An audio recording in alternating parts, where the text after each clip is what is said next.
No matter if we're speaking about metabolic syndrome, if we're speaking about hypertension, we're speaking about autoimmune, if we're speaking about cancer, they all have one common denominator, and that's inflammation. Dr. Bastidas from Transformational Enzymes. This is a topic that I think a lot of people are not aware of. If I were stranded on an island and the only thing I could take with me, there was one supplement, it would be enzymes. What are the absolute basics that we all have to know to stimulate us to use enzymes on a regular basis? By getting on these enzymes, you're going to affect positively anything that you're dealing with. Happy to say, this 71-year-old gentleman with prostate adenocarcinoma confirmed via biopsy, and after 6 months of megadosing those proteolytic enzymes, he was cancer-free. If you only have one formula or one particular type, what would you choose above everything else? Well, it's after your 20s, every decade, your pancreatic enzyme production reduces by 10% each decade. What enzymes does the body not produce at all that we have to supplement? Is there a list to compare? Before any protocol gets started, we heavily stress on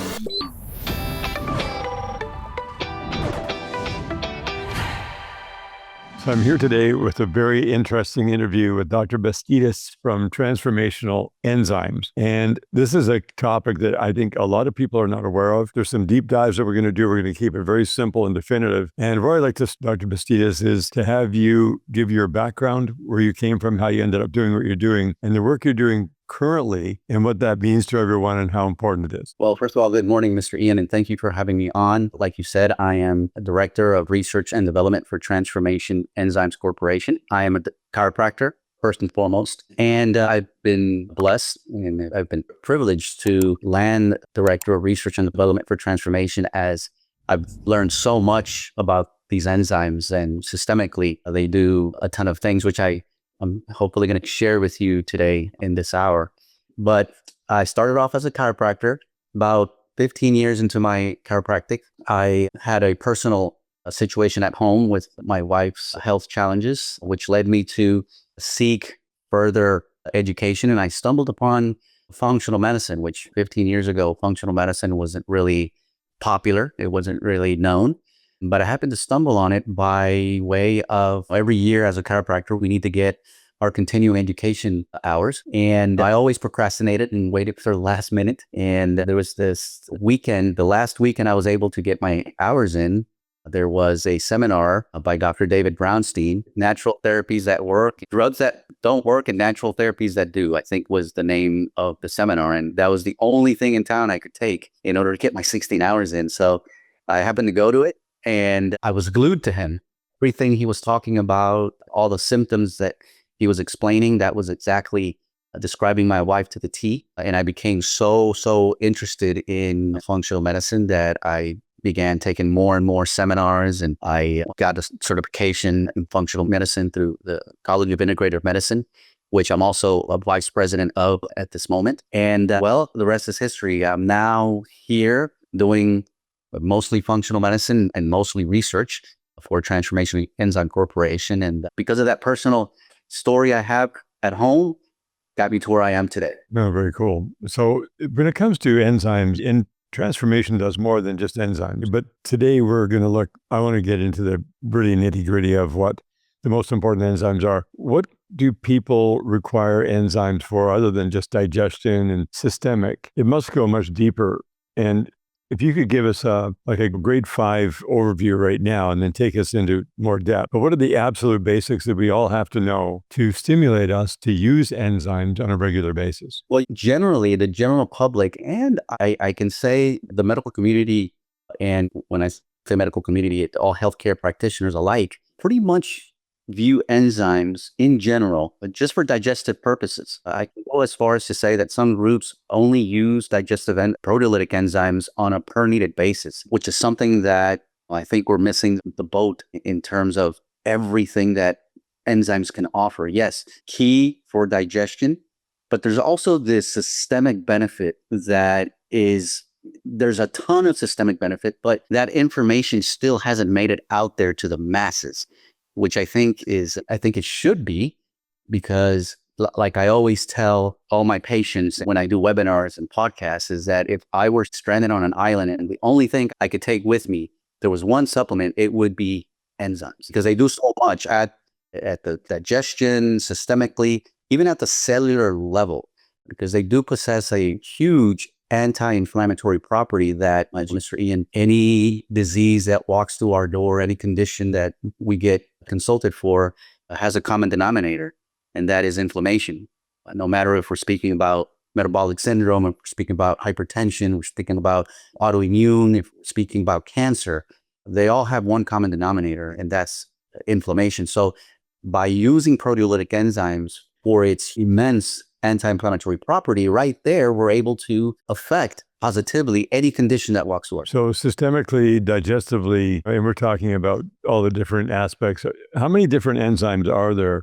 And what do you mostly combine for people's overall health? Like if you only have one formula or one particular type, what would you choose above everything else? Well, it's funny. We get that question often at Transformation. People call in, healthcare practitioners call in asking if we have peptidase or if we have lumbrokinase or if we have nattokinase. And enzymes, it's like a car.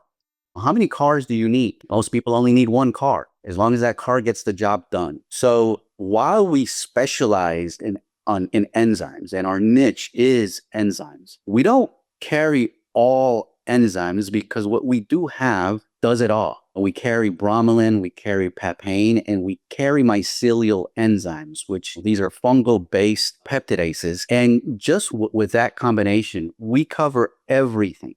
Any condition that walks through our door is being covered by that. Just like if you have to go to the grocery store, if you have to go to school, if you have to go to work, if you have to go to an outing, how many cars do you need? You only need one car, as long as that car gets the job done. And what we have in bromelain, papain, and enzymes, it does everything we need it to do. Right. Now, what about the protease? Is that kind of a combination of things? Correct. We have a product. It's called TPP protease. TPP stands for Transformations Professional Protocol Protease. And that Transformation Professional Protocol Protease contains bromelain and it contains mycelial enzymes, fungal-based enzymes. And that formula was used by Bayer when they performed an independent inflammation study, whereby they showed that this protease formula from Transformation was able to quench the inflammatory response, lower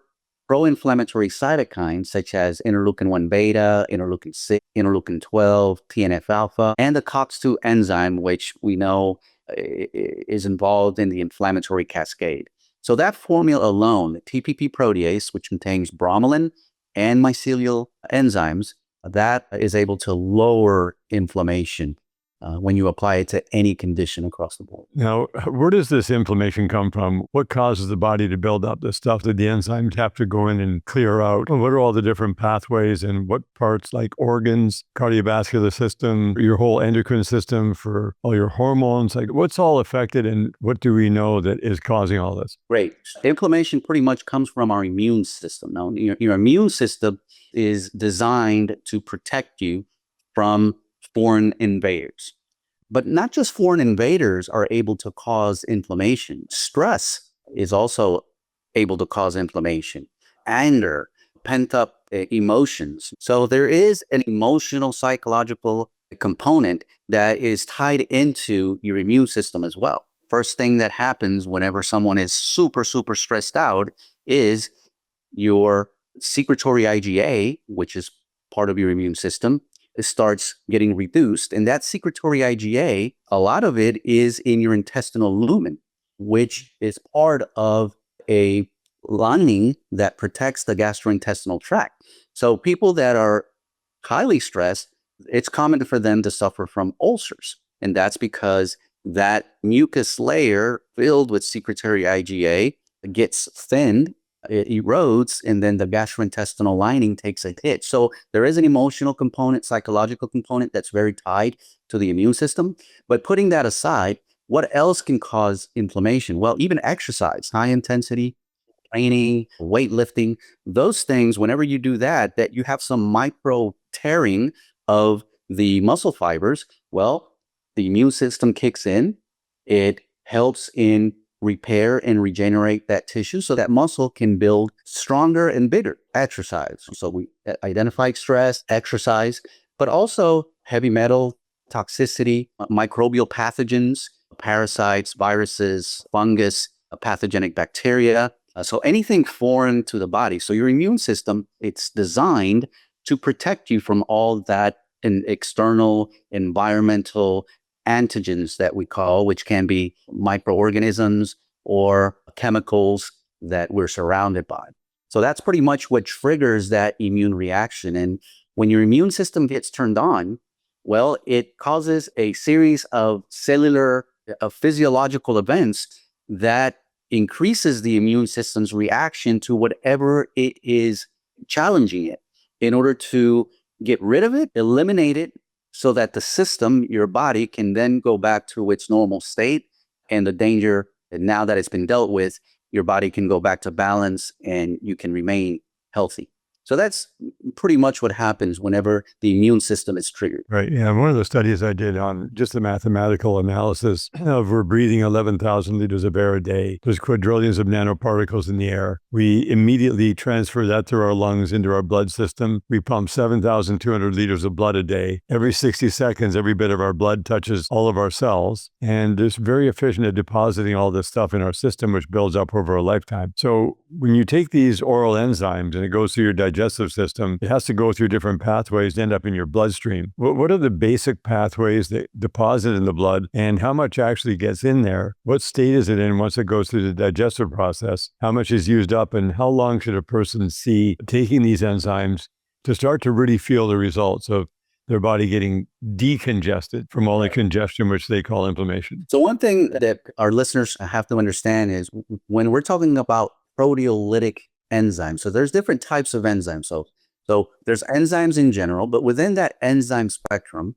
there are enzymes that digest fats, which are called lipases.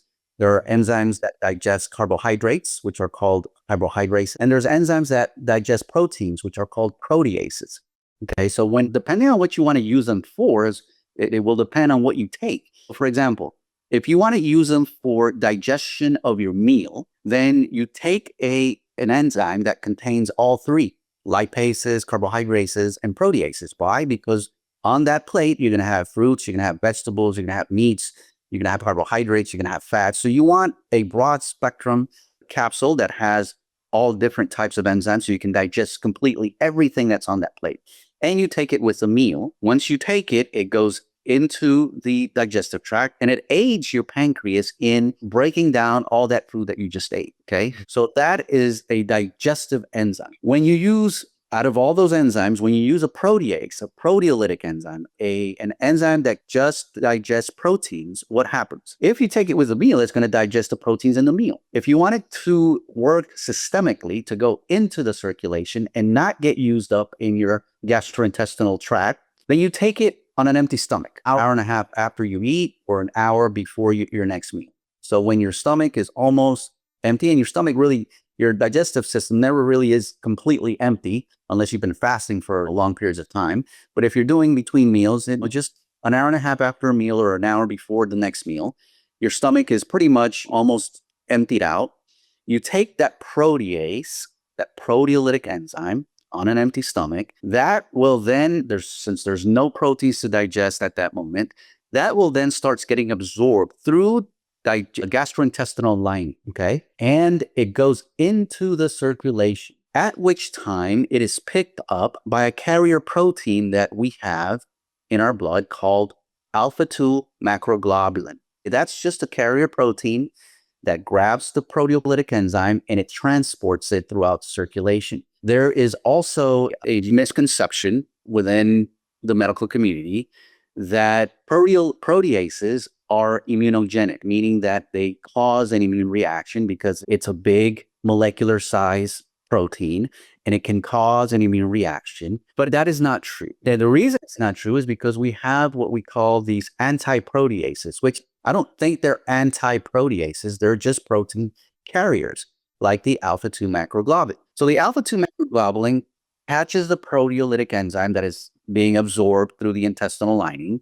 And once it catches it, now your immune system doesn't tag it as an intruder, as a foreign substance. Right. Because now it's being carried by an alpha-2 macroglobulin, which is part of our body. Now, that alpha-2 macroglobulin carries it around, and the proteolytic enzyme does not lose its activity. It's still able to break down pro-inflammatory cytokines like the ones I mentioned that Baylor proved, interleukin-1 beta, interleukin-6, TNF-alpha. These are pro-inflammatory cytokines that get regulated whenever there is an immune challenge.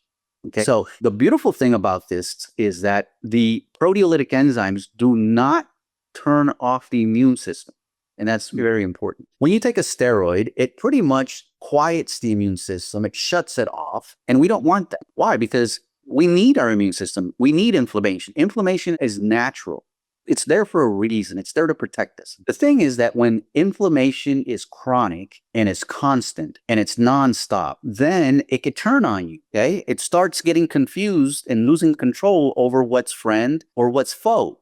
Okay, what's a friend or what's an enemy? And at times, it starts also not only attacking the foreign substance it has identified as an intruder, but it also starts attacking your own tissue. And that's where we get the autoimmune conditions that are in a big, sharp rise at this moment. Right. So the proteolytic enzyme comes into the circulation. It immediately gets carried by a carrier protein called the alpha-2 macroglobulin. And that alpha-2 macroglobulin starts going into the circulation. And it travels to the sites where inflammation is most prevalent, most dominant. For example, if you have an ankle injury, let's say you were playing basketball, you jumped up, you rolled your ankle, now your ankle is big as a melon. Well, that proteolytic enzyme will travel to, by way of the alpha-2 macroglobulin protein carrier, will travel to that site of inflammation. And what's in that inflammation? Well, the immune system has turned on the repair, regenerate, heal process. That inflammation is there.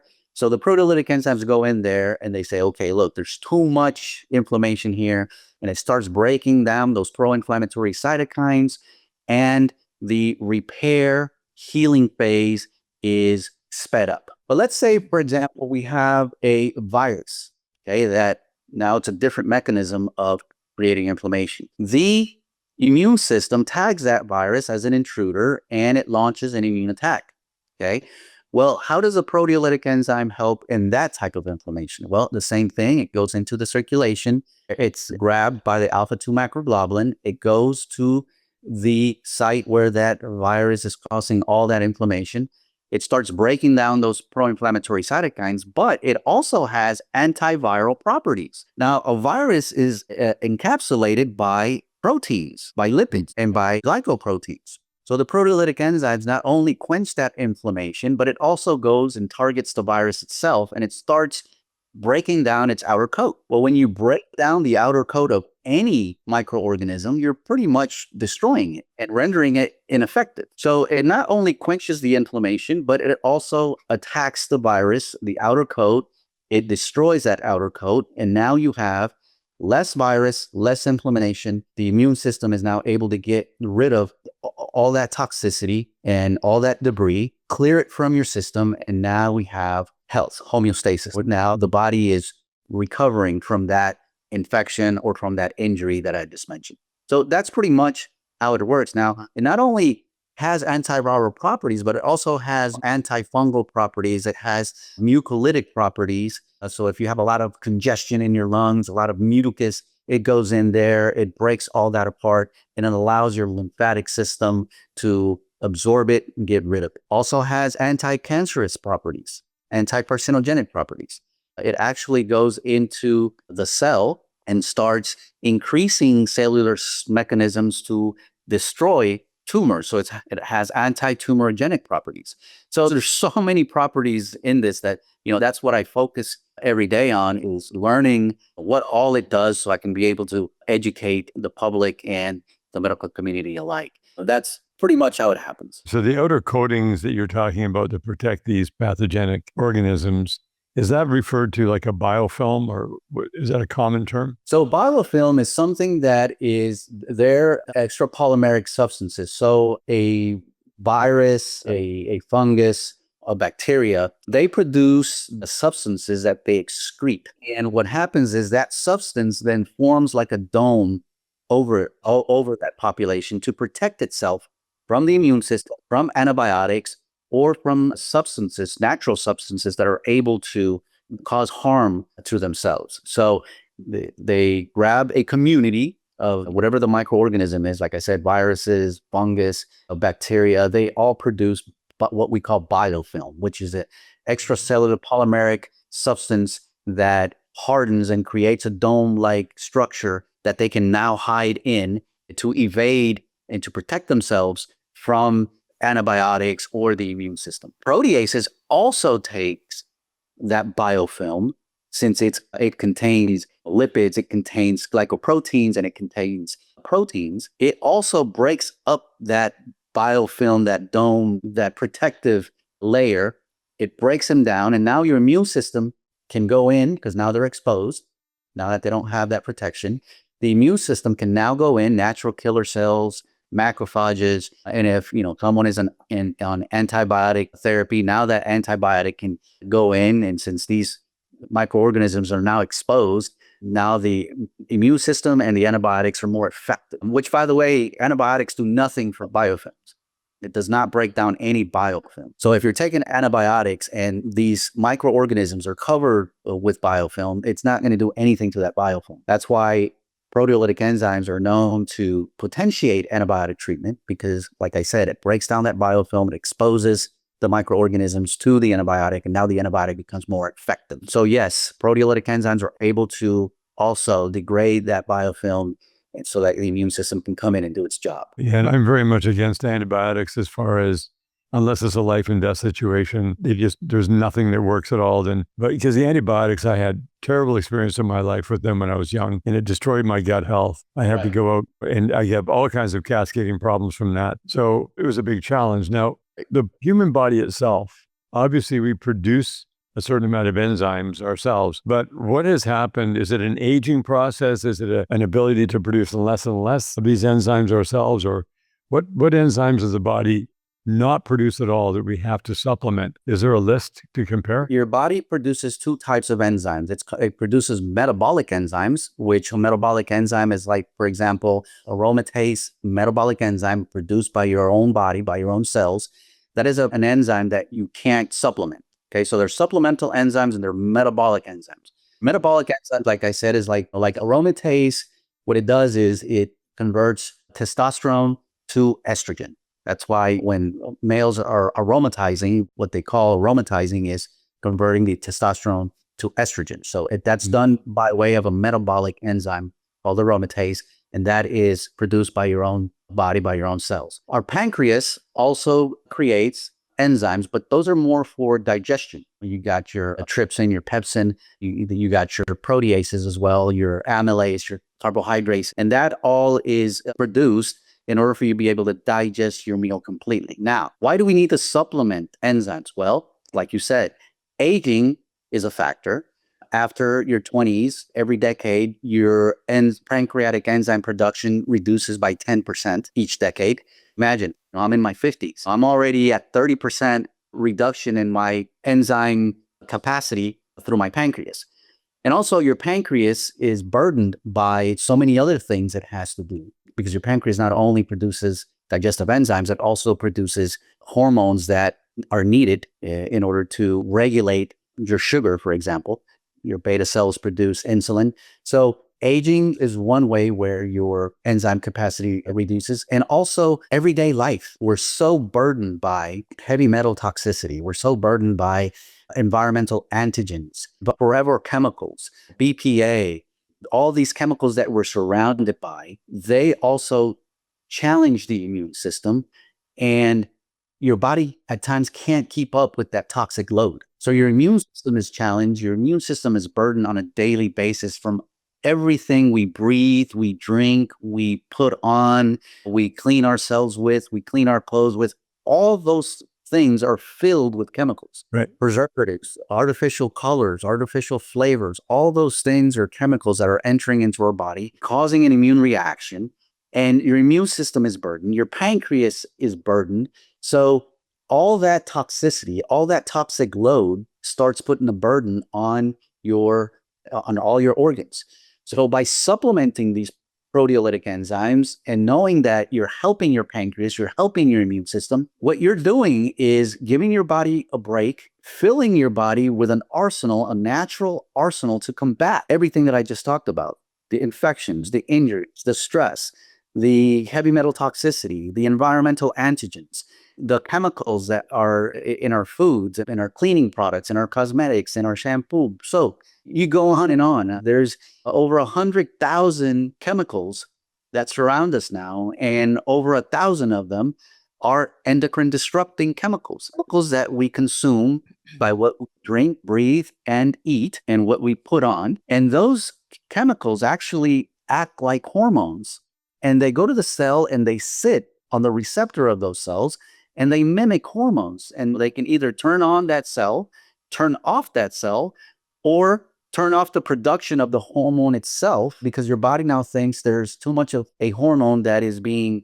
mimicked by any of these chemicals. Like I said, age, everything we're burdened with in our environment, and everything we eat, everything we drink, everything we put on, those things start putting a toxic load on your system, burdens all your organs. And that's where proteolytic enzymes are needed more and more. And now more than ever, we need to supplement with these proteolytic enzymes. Yeah, the body just simply cannot keep up with the load. In fact, the older we get, the less we produce, the more further we get behind, the more we need them. So these are essentials. These are not like want to have, like to have. These are totally essential if you want to have a high quality of health and a high quality of life, and also live a long time with that status, because we're seeing very rapid deterioration. We watched the whole world go and open themselves up to injections they didn't even know what was in them. I can't imagine the incredible damage on the inside of the body from taking all that synthetics and chemicals and all this high-tech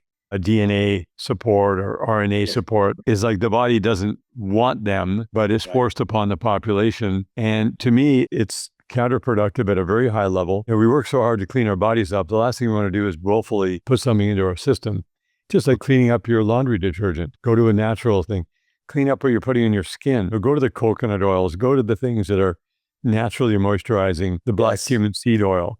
There's different things we can do that are totally natural. They have none of these forever chemicals. They have no residual effect other than it helps you get better and better. So these enzymes, now, if a person wants to take it very seriously and they've got to fix the problem, is there a protocol that you would take more of something for a while and then taper it down? Like, is it an age thing? Say if I turn 67 in June. Now, I've been taking enzymes for a long time, and I've been on your protease for some significant time, the one that has the key items in there. Yeah. And I do it every day. I actually do some with a meal and some apart from a meal for the systemic versus digestive. What is the average expected time? Do you have those things laid out at all in a protocol? Well, when we talk about time, everybody's different. But I could tell you most people, within 2 weeks, they're already noticing something changing. But before we go into these protocols, one thing I love about transformation is that the foundation is not put aside. The foundation is our food. And you just mentioned the things that we need to eat. Before any protocol gets started, we heavily stress on diet. Food is the key. Food is the foundation. Food is 80% your solution. A clean diet, and not just a diet, but a lifestyle. No, it's not get on a weight loss diet for 30 days, see how much weight you can lose. No, we don't educate on that, and we don't push that. What we try to educate on is a lifestyle full of real food. Anything that comes out of a tree, anything that comes out of the ground, or a wild animal you have to kill in order to eat, that's what we push. A natural, whole, organic type of diet that you will implement for the rest of your life, hopefully. After that, then we go into different protocols, and Transformation has a list of protocols that they have for any condition out there. You got to remember, Transformation has been in business for over 30 years. And a strong feature of Transformation Enzyme Corporation is that they've withstood the test of time. They've been tried and true for over 30 years. A lot of their formulas are still original formula because they work. And we're not a company that has 300 SKUs.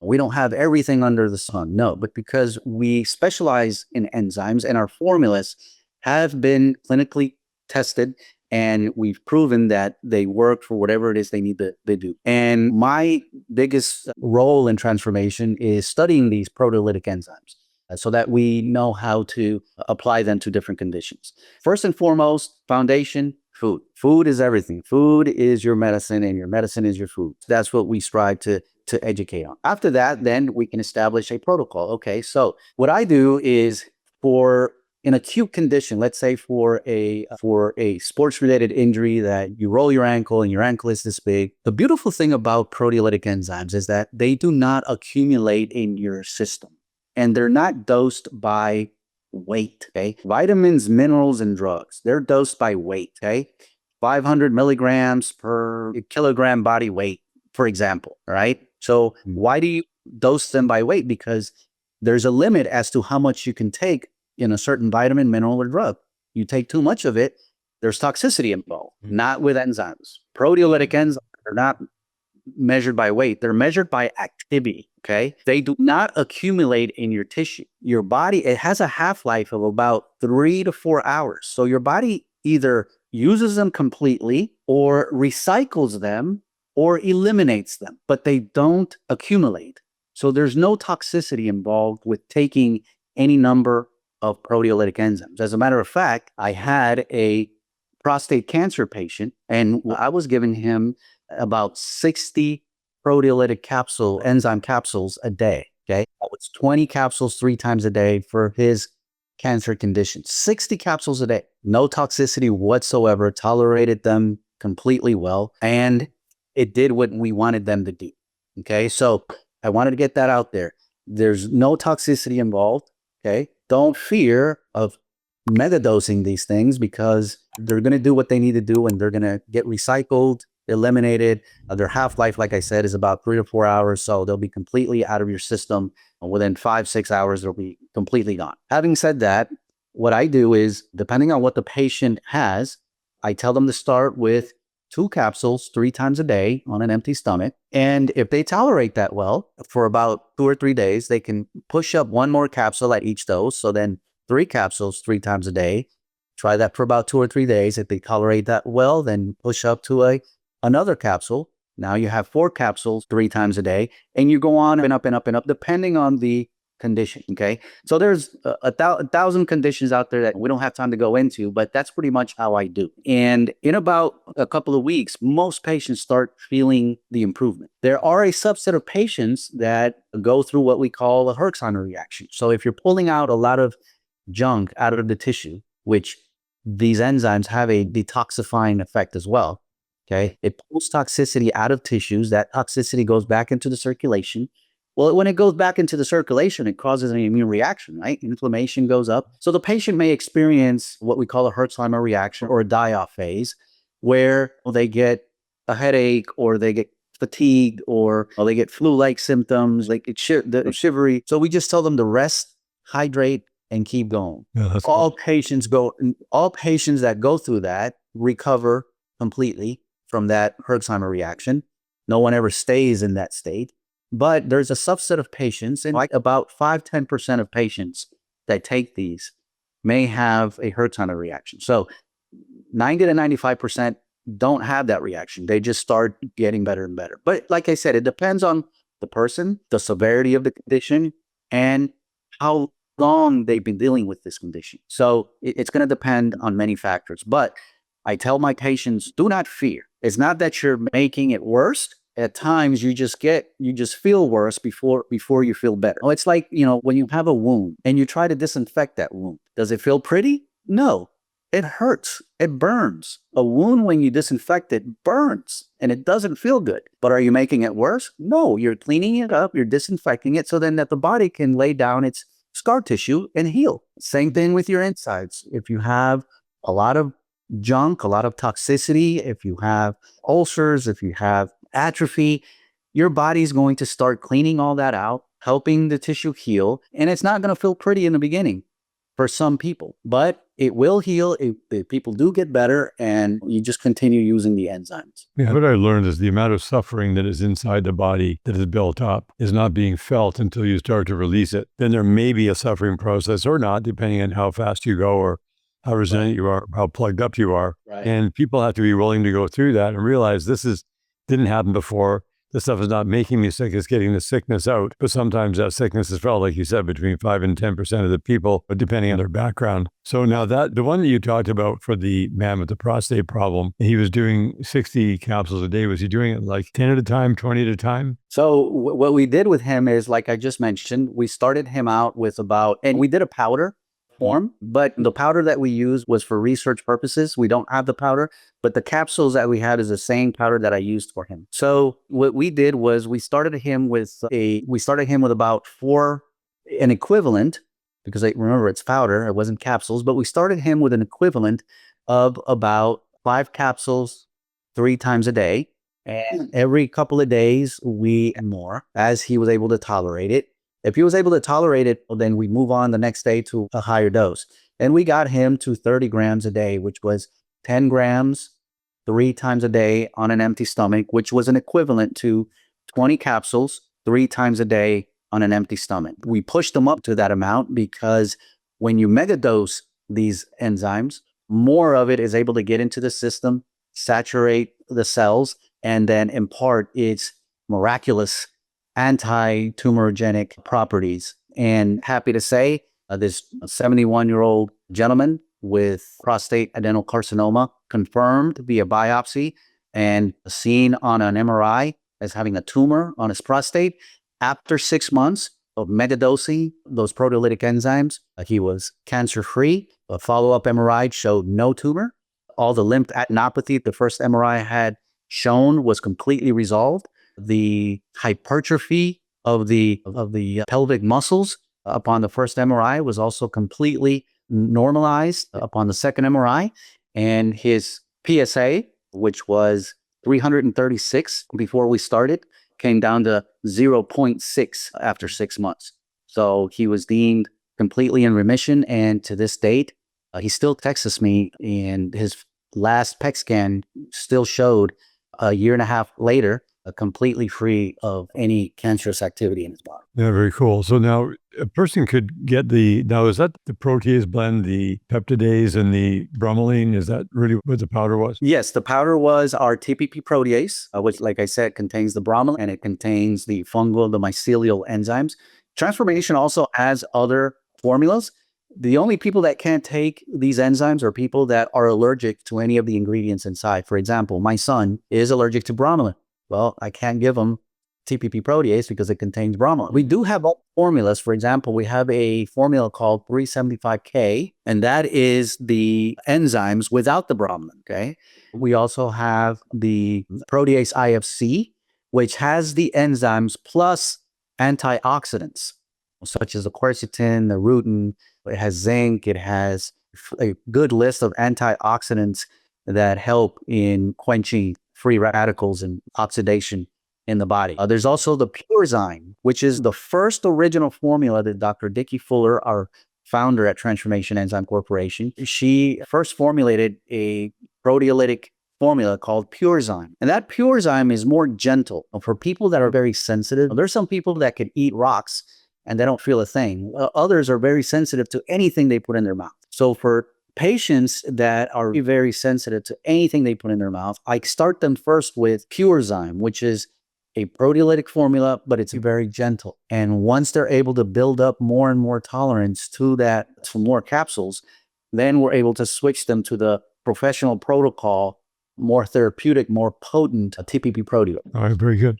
Now, the different products in the line, so it could be quite tailored to the individual needs. Yes. Now, you talked about the TPP protease that gentleman was taking. Is that the one that's just called, like on your enzymes on the website, you got protease 35, 375K, protease IFC, and PureZyme as the main ones on that page. It was the protease one? Yes, that's the protease one. That one has the bromelain and the mycelial enzymes. That one was what Baylor used for their independent study, where they showed a decrease in those pro-inflammatory cytokines. That's the one I used in the prostate cancer patient.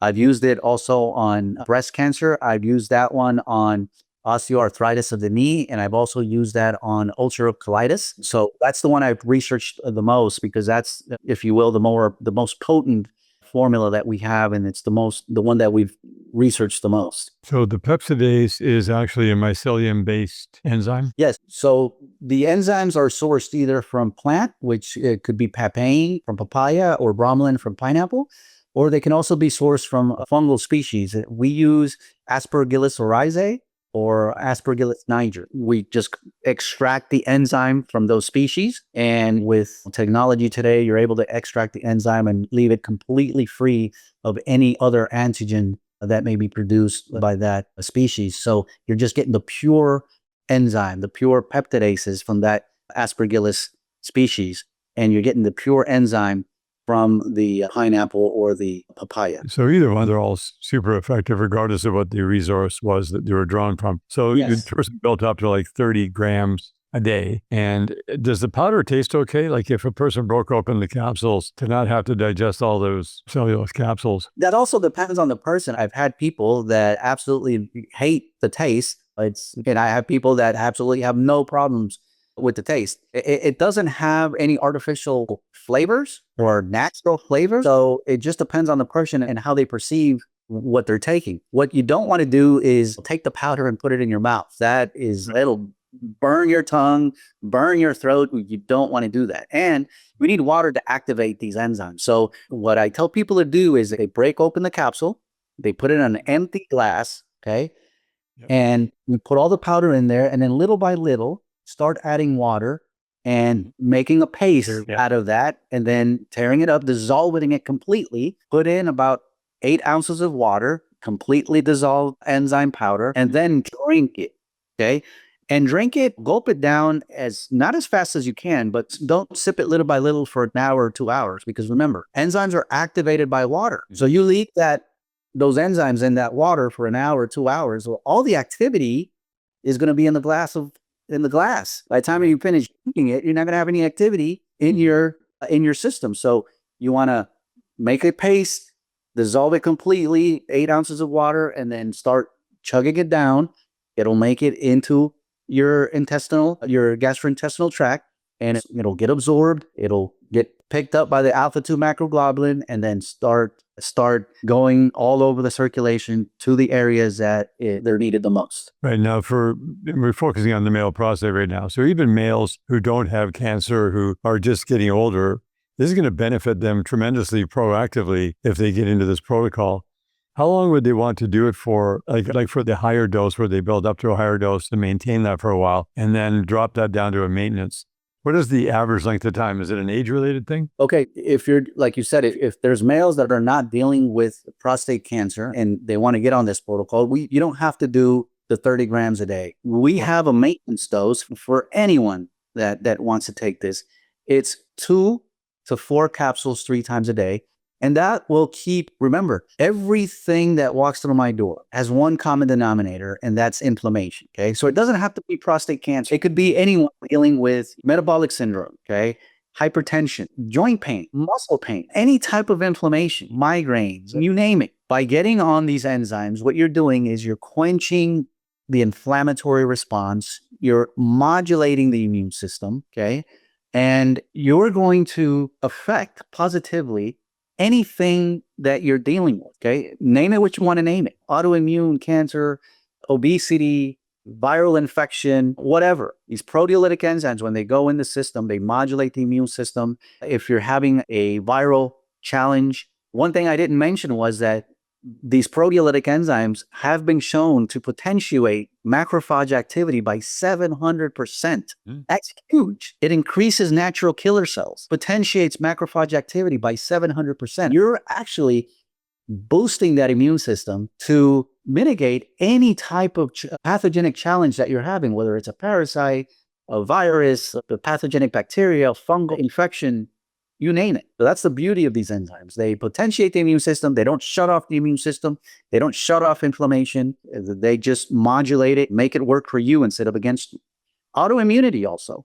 Now, papain has been shown to cleave an antigen-antibody complex.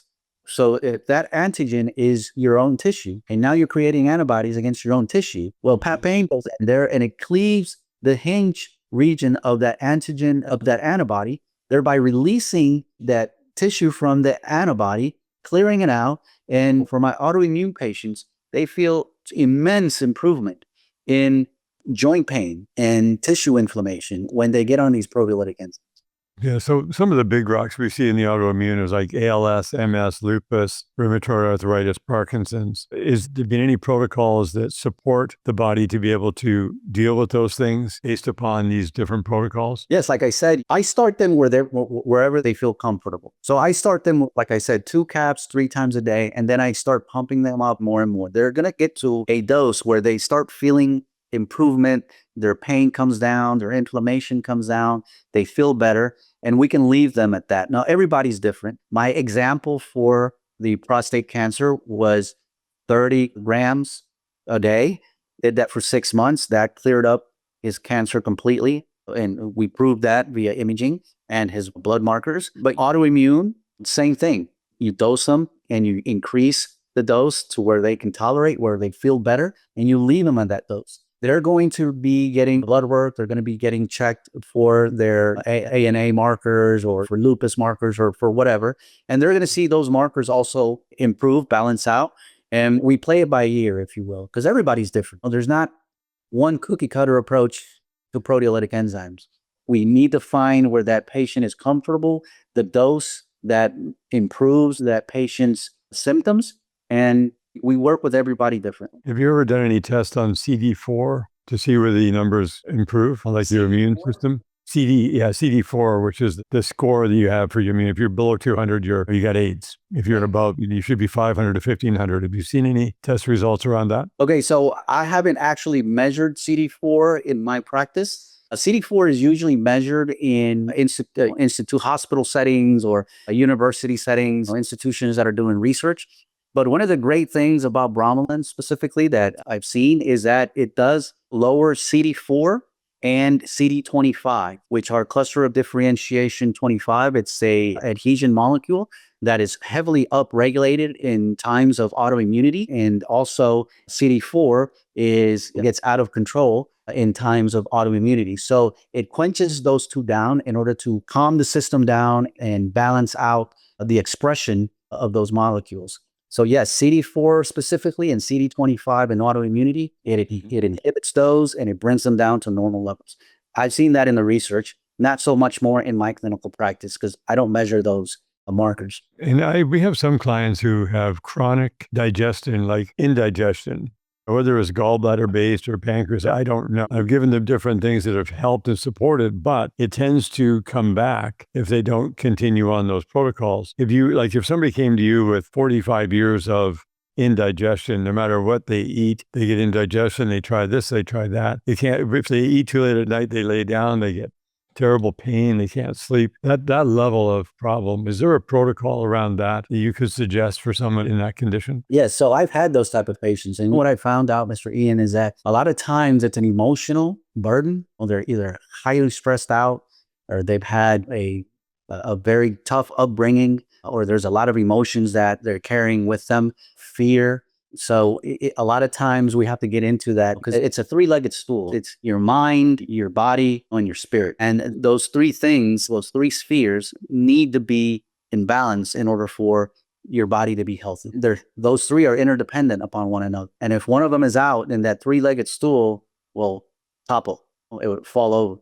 So for people that have these things for so long, they've either been misdiagnosed or mistreated, or there's deeper emotional issues, psychological issues there involved, or their life is just full of stress. Because remember, stress, it's a silent killer. One of the first things that goes is your gut health, because it reduces the secretory IgA, it's in that mucus layer that protects your gastrointestinal lining. That starts getting thinned out. That indigestion is going to be chronic. And if that's never dealt with by reducing stress, then you start developing intolerances to all kinds of foods. Right.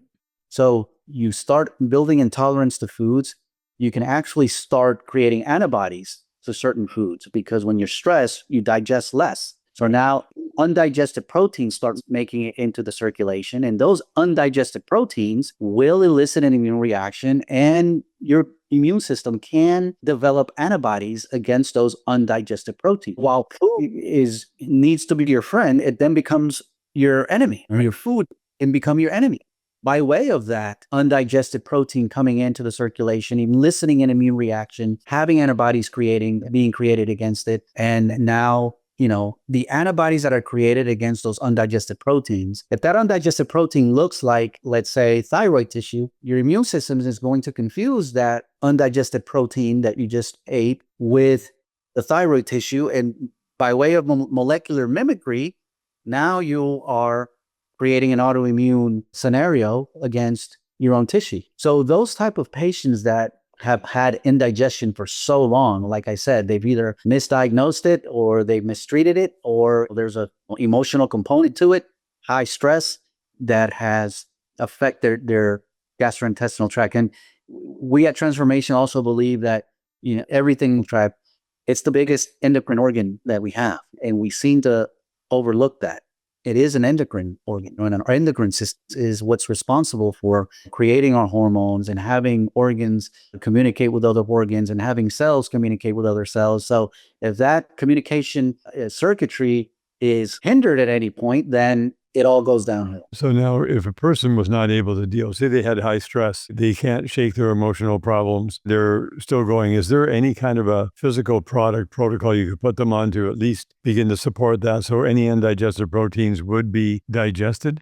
Yes, most definitely. So what we have here is an emotional component affecting gut function. We do have, if your gut function is being affected, well, what do we need to do? We need to correct that. When there is no gut function, there's no digestion. There's no complete digestion. And if there's no complete digestion, then there's going to be malabsorption. Okay, so there's two things there that you need to tackle. Take a digestive enzyme, 1 or 2 or 3. Also find your number. Okay, that's what I like to tell my patients. Okay, so like if I eat a hamburger and you eat a hamburger, one digestive enzyme might do it for me, but it might not do it for you. You might still feel indigestion. You might still feel bloating. You might still feel like that burger's not getting digested completely. Okay, well then take another one or take 3. Find that number to where when you eat your meal, and you have enough digestive enzymes in you to where you could say, hey, I don't feel like I have rocks in my stomach, or, I feel like I should feel, which is you should eat, digest completely, and then just feel completely normal. No bloating, no gas, not gassy,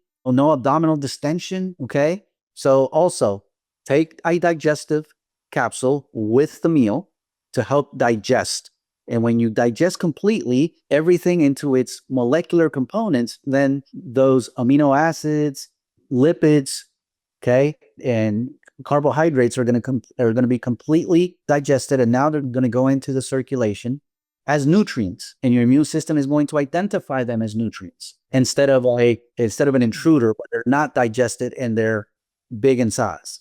Okay, so right there you are preventing an immune reaction to the food you're eating, because you're breaking everything down completely by taking a digestive capsule. And we have TPP Digest, which is what we have in there. If you're sensitive individual, you can take Digestzyme. Okay, so anything in a transformation that has ZYME at the end is the more gentle formula. Okay, so we have Digestzyme for sensitive individuals, and we have Digest for the ones that are not sensitive. Does that make sense? Yep. Yeah, for sure. Okay. So this digested, right? So you take it digested with the meal. Okay, that's going to prevent that immune reaction from undigested proteins going into the circulation. Okay, right. After your meal, we have what we call gastro or gastrozyme. It's the same thing. The gastrozyme is for sensitive individuals. The gastro is for individuals that have no problems with the foods they eat. Okay, what does the gastrozyme or the gastro do? Okay, well, they have digestive enzymes as well, but on top of that, they have mucilaginous substances, ingredients that increase mucus, or they stimulate goblet cells to increase mucus lining that protect the gastrointestinal tract. Remember what I said? That stress spins out that mucus layer, exposing the gastrointestinal tract, causing anything to burn the gastrointestinal lining. Well, when you build when you rebuild that mucus lining, now you are having more secretory IgA, which is your first line of defense in your gastrointestinal tract, in your lumen. That secretory IgA is able to engulf pathogens and eliminate them and prevent them from leaking into your circulation, okay? So I digest before the meal, gastro or gastrozyme after the meal to help build that mucus lining, protective cap over your digestive tract, okay? And then when you completely digested your food, you take the pure zyme or the protease. Remember, the pure zyme is a more gentle protease, and the protease, TPP protease, is a more potent. So after you've digested your meal, you take the proteolytic, right, which will go into the circulation and impart its anti-inflammatory benefit, all right? Yep. And we also recommend people in the morning and at night to take a probiotic. And we have different probiotics at the Transformation. We have Plantadophilus, which is 1.5 billion CFUs, or we have regular probiotic, which is, I think, about 5 or 6 strains, and it's 15 billion colony forming units. And our most potent, what we call 42.5 probiotic, has 10 to 11 strains, and it has 42.5 billion colony forming units per capsule. Okay. So to summarize, take a digestive with a meal, a gastrozyme or gastro after the meal for the mucus layer building, a proteolytic in between the meals, and then a probiotic to support your immune system. So that protocol right there, okay, digestive, gastro, proteolytic, probiotic, that right there is going to help with that gut dysfunction. And that can be used for, like I said, it doesn't matter if you're dealing with pain, rheumatoid, autoimmune, cancer, whatever it is you're dealing with, it doesn't matter. Remember, these things have anti-inflammatory properties. It helps rebuild, repair, regenerate tissue. So it could be applied across the board to any condition that walks through our door. That's the beauty of enzymes. That's why I said in the beginning, if I was stranded on an island and there's only one supplement I could take with me, it would be enzymes. Period. For sure. So the difference between all the enzymes in the market, there's the Transformation stands out of the crowd for a primary reason, because it looks like to me they're all plant-based, whereas a lot of enzymes are animal-based. Can you show the differentiation between the two of them? Most definitely. The biggest difference between both is that animal-based enzymes need to be enteric-coated because they do not do well in the gastric environment. The acidic environment in the stomach usually denatures them. Okay, so they need to be enteric coated. Well, you know what it means to enteric coat something. You got to put some chemicals I need on. to explain that. So you need to put some chemicals on them. They usually do, propylene glycol or talc, or they usually add some color to it. There's artificial chemicals that go into enteric coating a tablet. And they enteric coat it in order for the enzyme to make it all the way to the intestinal lining without getting denatured. Okay, so animal enzymes don't really do well in the acidic environment of the stomach, so they need to be enteric coated in order to make it into the small intestine and have enough activity for it to do its job. Mycelial or plant-based have good survivability in that acidic environment. So it does not get denatured. It does not get broken up in your stomach. It makes it to the intestines, to the small intestine intact, and it makes it to the circulation without requiring any chemicals or any delivery system. And it retains its activity throughout the gastrointestinal tract. So that's the biggest difference between the two. And that's why Transformation Enzyme Corporation only does mycelial or plant enzymes, because of their they survive the gastric lining from mouth to anus. And they're also more shelf stable, not just getting to the gut, but even on the shelf, just to sit there waiting for you to consume them, maintain their potency. We have, because of industry, we need to say 2 years, but the activity actually longer than that. As long as you don't leave them out in the blazing sun here in Texas or anywhere where it's humid, as long as you follow good practices in storing them, they'll retain their activity for at minimum 2 years. So they're also not as heavy a burden on the system as the animal-based enzymes. Well, because of enteric coating and because of the chemicals that need to be employed in order to get that enzyme all the way to the circulation. When you're talking about gut dysfunction, when you're talking about someone that's chronically ill, you don't want to throw in the things in there that are going to be foreign to their body that may also elicit an immune response. So that's why we have chosen plant-based and mycelial-based enzymes that do not need to be enteric-coated.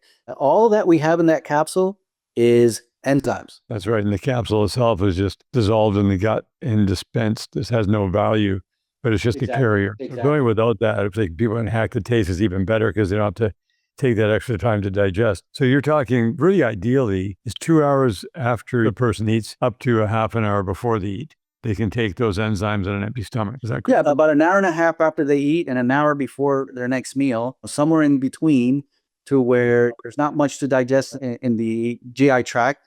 That way the enzyme can go into the circulation. The most part of it can go into the circulation and impart its therapeutic benefit. Okay, so this is what I would call a master key, because without it, you're going to be constantly battling a problem or a series of problems that would otherwise be eliminated. So to me, a master key removes the problem itself, and then all the symptoms that would otherwise be chased down by drugs or supplements, those are no longer required because you've removed the problem. So from my summation on Transformation Company, Transformation Enzymes, and your research and the due diligence to go 30 years of planning and research and development and actual production, is that you've really cracked the code on this more than any other company I've seen. And I've been exposed to a lot of enzyme companies out there over my 21-year journey, because I've only been going 21 years, but I see them as exceptionally important for everything from gut health to immune system to joint health to muscle strength to metabolism to your endocrine system to your autonomic nervous system, brain function. It's really touching everything. And one of the things that I had never been told before, and I don't know why, but that the gut is the largest endocrine organ in the body. Just the gut alone, just the mucosal layer. Like, guys, everybody needs to know this, because we have to focus really on that gut health to get it maximized. And there's no more excuse. Oh, I'm old, or I've had this or that. No, you've got to get it actually repaired so that it's working at the primo level. That brings your youthful vitality back, regardless of how old you are. And all this autoimmune stuff and immunocompromised and all these things, these terms people use, they're unacceptable terms. They're a negative projection upon the person. It's there because you missed the most important factoids around how do you have a healthy body? How do you make the world a better place? Because the world, making it a better place, we're the stewards of the world. We're the stewards of the earth. Really make the earth a better place. And our bodies come from the earth, obviously, because when they die, they dissolve back to earth elements. And the whole creation story is we did come from the earth. Doesn't matter what people believe.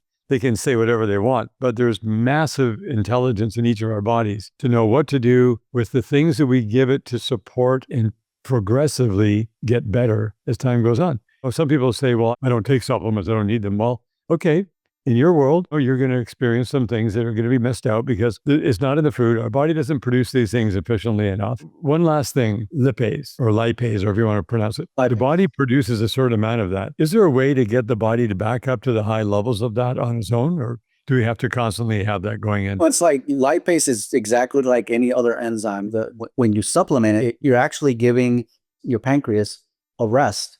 Your pancreas will produce whatever it can produce, depending on the challenges it has to go through, and depending on the age, and depending on the environment that you put your body in. If you put your body in environment, if you bring down stress, if you eat healthy, if you exercise, that's just going to allow the pancreas to be stronger in order to do its job more efficiently. But a lot of times we don't have that luxury of being stress-free, eating completely organic, completely natural, completely whole. Our food ecosystem is, I think it's so heavily burdened with so many unnecessary things that it affects us in a negative way, since we can't live in a bubble. So our pancreas is not going to be efficient. And the more we age, the less efficient it becomes. And also, I want to also teach your viewers something. For your pancreas to produce a proteolytic enzyme, that is a highly energy-consuming event. So by you supplementing enzymes, you're keeping the pancreas from producing a highly energy-causing event, energy-consuming event. It's a resource. Exactly. So that's why I say you're aiding your pancreas, you're giving it a rest, and you're helping it not work so hard at producing the amount of enzymes it needs to produce for the amount of junk we're putting in our body. That's right. And involuntarily, it's interesting how these technologies and these developments have happened to compensate for this crazy age we live in, where we have 10 billion pounds of tire dust being released into the atmosphere 1.5 miles above every highway right across the U.S. Just in that country alone, 10 billion pounds over the whole year. It is outrageous, the amount of stuff that we're just breathing in that we can't see because it's invisible. And so people have got to step up and go, okay, I'm going to invest in myself. We're not here to sell people on enzymes. We're not here to convince people to take enzymes. That's not what our job is. Your job has been to get the data, look at the analytics, analyze it, right? Bring out the numbers. People can look at the numbers and they make their own decision. They sell themselves on getting healthy. They sell themselves on investing in themselves, because this is an investment. It's not an expense. When people say, oh, that's expensive. No, that's because you don't really know why. And what you've done today is you have given us the reasons why. Now, why is this so important? Why do we need to pay attention to this? Why should we be investing in ourselves in this regard? And all these thousands and tens of thousands of different diseases that can hit people are just symptomatic of the fact that we're getting hammered so hard. Yeah, like cleaning up the diet is actually very easy. I've cleaned up my diet completely. I don't eat any inflammatory foods at all. And people look at what I eat and they laugh and they go, what? You do what? But it's actually super simple. And our chores on a daily basis are to keep ourselves healthy. Just like if we have a farm, we got to keep the animals healthy. You can't let them wallow around in a bunch of mire and not be fed properly and not be supported. They have to be supported, just like our body has to be supported. Those animals can't support themselves. Right. They'd have a very hard time unless they have perfect weather all the time in a nice field of grass all the time. But in the harsh conditions, they got to get inside. They have to be taken care of. They have to be maintained. So it's really the same thing. I've just converted my whole life to being a series of very enjoyable chores. So it's not for pleasure. It's to have a very high level of pleasure in my body long-term that is automatic, and staying away from all this dopamine hit stuff and all the things that people do to entertain themselves that just slowly tears them down. So this has been very informative. Thank you very much. It's been a pleasure. And thank you for having me on. I really enjoyed, and I'm passionate about speaking about this. Like I said in the beginning, I've been blessed and I'm privileged to be a director of research at Transformation, because it teaches me so much. I learned so much, and I love sharing this with people. So to let them know that there's hope. God has given us everything we need on this earth in order for us to survive and to thrive and to be happy. We've just been led through a different course of what is normal. And it's not the way they're leading us. It's what God put here for us since the beginning. Fruits, vegetables, animals, or if you want to be a vegetarian, if you want to be, that's fine. God put it here for us to consume. And He gave us enzymes for a reason. And fruits, vegetables, they contain enzymes as well for a reason. So it's my passion and my joy to be able to share this with so many people out there that are suffering needlessly. Like I said in the beginning, I got into this because of a personal story I had at home with my wife and certain health challenges that we weren't able to get a grip on through the allopathic route, through the chemical route. That was the reason why I got into this. And that's the reason why I'm here today sharing this with you. Yeah, that's very powerful. So what this is stimulating is really the desire to create a series of interviews that I do with you, where we can then do a deep dive into each one, rather than, because we've really covered a lot of bases today, but I really want to go deep so people can see, okay, for this particular category, this is what I've got to focus on. This is how I get these things sorted out next, because there's going to be several interviews. So let's plan on that in the future. But this has been a great foundational talk, and I can't wait to hear the feedback from people. And then we can direct them to the exact things that they need initially, depending on their certain situation. So that sounds like a good game plan. Yeah. All right. Beautiful. All right. Well, thank you. We've run out of time. Actually, we're over time, but that's good. It's all perfect timing. And we'll look forward to catching up to you again in the very near future. So thank you for the listener. Thank you, the listener, for spending your time investing in yourself, learning these things, and look forward to seeing you on the series of interviews that we do into the future.